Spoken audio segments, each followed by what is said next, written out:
先开机，然后把料穿过去，放到这里，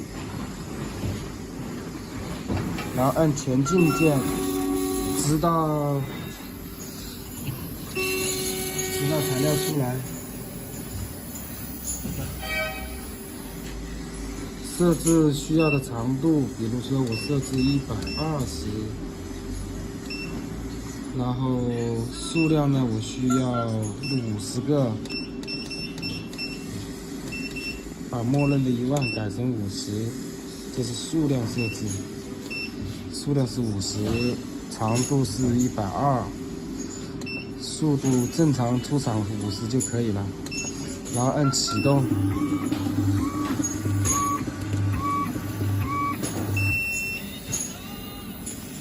这样呢就会切出120长度的丝带，它切到50根之后就会自己停。